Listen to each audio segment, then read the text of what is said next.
I want to be absolutely clear with everybody.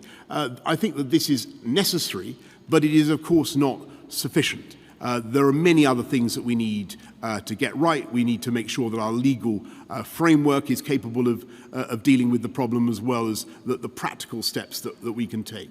But none of the reforms to our laws will really be any good without the basic ability to get in the heads of the people smugglers and make them understand that the deal they're offering their poor, vulnerable clients is not one that stacks up. And it's to get into the heads of the people who are coming across the channel, risking their lives in this way, that they're much, much better off going for the safe and legal routes that we have, rather than paying to jump the queue and to risk their lives. Because if they go that way, if they come across the channel illegally in these vessels, then they risk, as I've explained, ending up not in the UK but in Rwanda. And that is something that I believe will, over time, prove a very considerable deterrent. But there are several things that you've got to get right in addition to that policy, not least the legal framework. Because I've got no doubt at all that this will be challenged, and there will be a long way to go. But it's an indispensable component of the solution.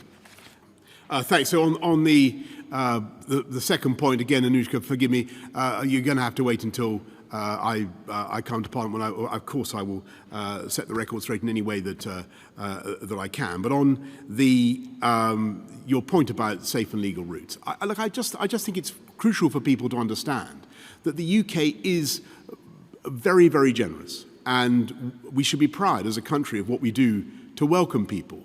185,000 just in the last few years. And it's not just the people who came under op pitting from Afghanistan. We're opening our arms to more. What we're doing with the Ukrainian scheme is two uncapped systems of looking after people coming from Ukraine. This is a country that is built on successful immigration by safe and legal routes. But what we're trying to do is to buttress that, to shore it up in people's imaginations, to make sure that people believe in it and trust our immigration system by cracking down on the illegal approach and on the people smuggling. And I just want to say something about Rwanda, because I think there's a risk of stereotyping here. And Rwanda is totally transformed over the last few decades. It's a very, very different country from what it was. And we are making sure that we have a very, very high degree of confidence about the way people will be received in Rwanda. We're today publishing a long memorandum of understanding between the UK and Rwanda about how they will be received and treated. And this is not something that we have put together overnight. This has been 9 months in preparation. So I would just urge people, not to think in a blinkered way about Rwanda. There will be. I think that this is the prototype of a solution to the problems of global migration flows that is likely to be adopted by other countries. I know that there are other European countries that are already in similar discussions, not just with Rwanda, but others. Billions of people are going to be moving across the face of the planet. We need sensible partnerships to address those flows. Look, what's happening already? The asylum system is already costing this country £1.5 billion a year. The hotel costs are now £5 million a day. You talk about the Ritz. They're now £5 million a day, and it's climbing.